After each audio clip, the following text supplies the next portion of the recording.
Sir जय हिंद। Group captain UK Devnath sir, जय हिंद। बहुत बहुत शुक्रिया समय देने के लिए। Thank you sir. जय हिंद राजेश।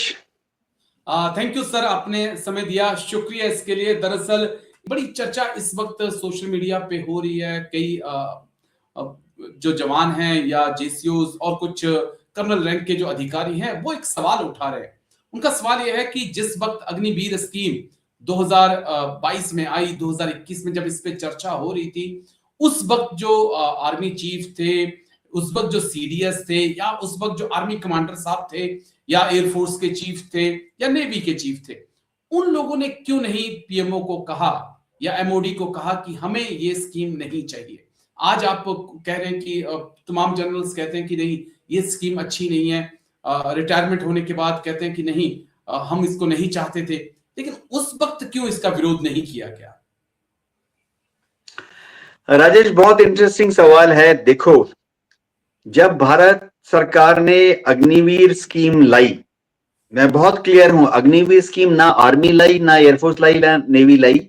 भारत सरकार, मिनिस्ट्री ऑफ डिफेंस, सिविलियन लोग, चाहे वो एलडीसी हो, यूडीसी हो, चाहे joint secretary, additional secretary, secretary हो जी, ये लोग लाए अग्निवीर स्कीम।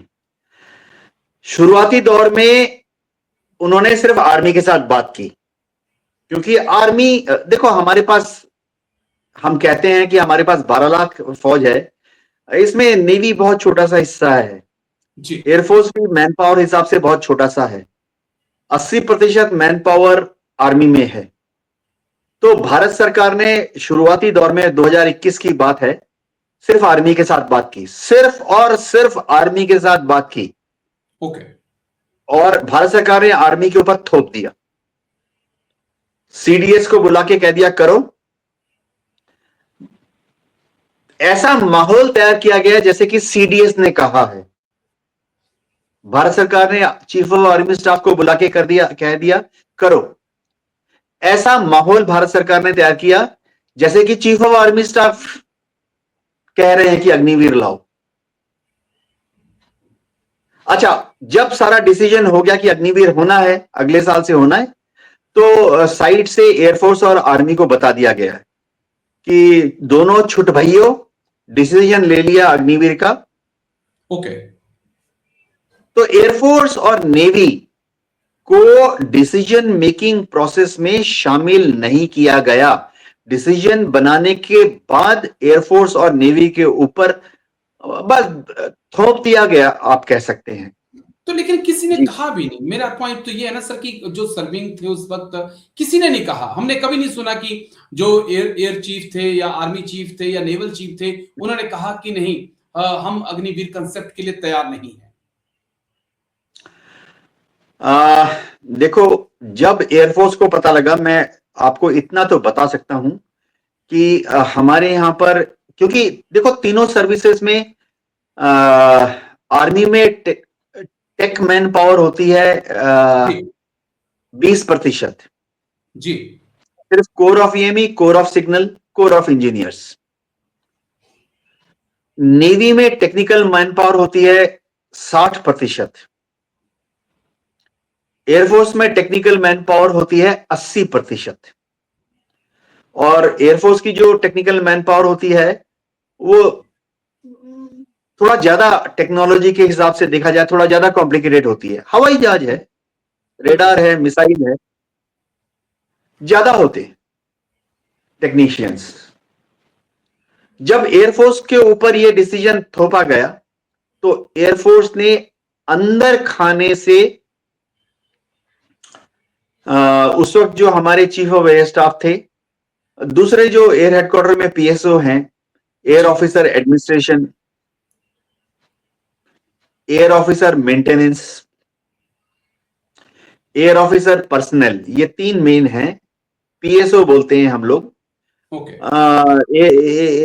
इनके साथ चीफ ऑफ एयर स्टाफ ने अंदर खाने से जाके भारत सरकार को, अब देखो भारत सरकार का मतलब नहीं है कि उन्होंने जाके पीएमओ को बोला, देखो इनको अलाउ नहीं है।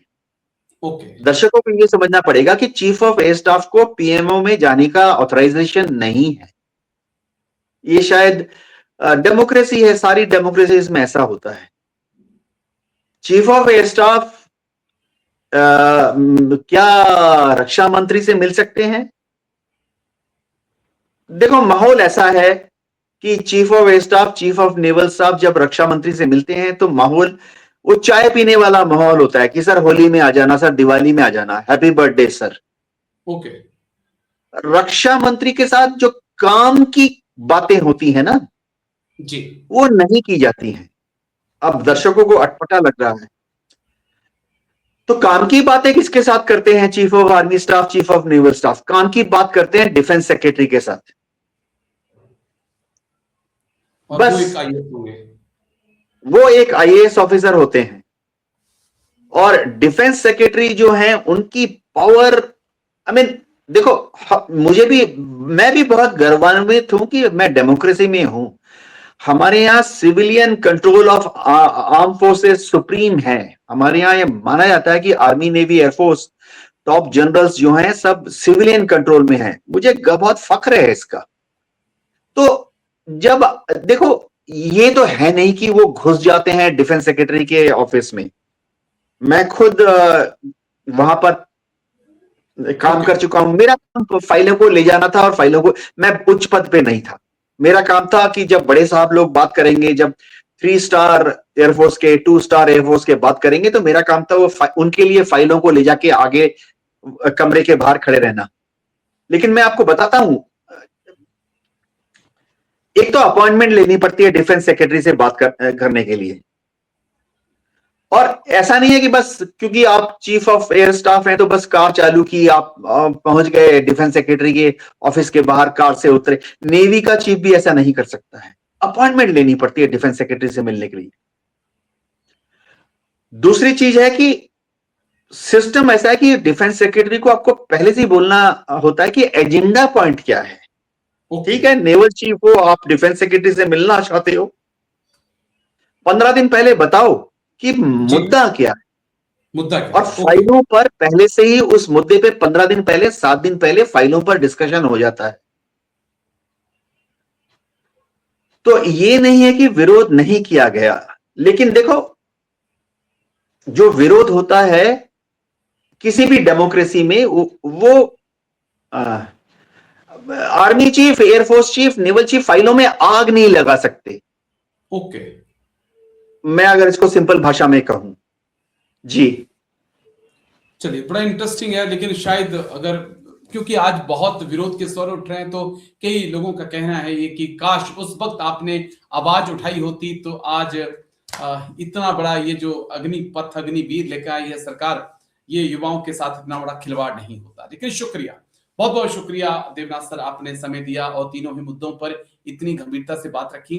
Thank you sir. जय हिंद, take care. Thank you sir. Thank you. Thank you sir.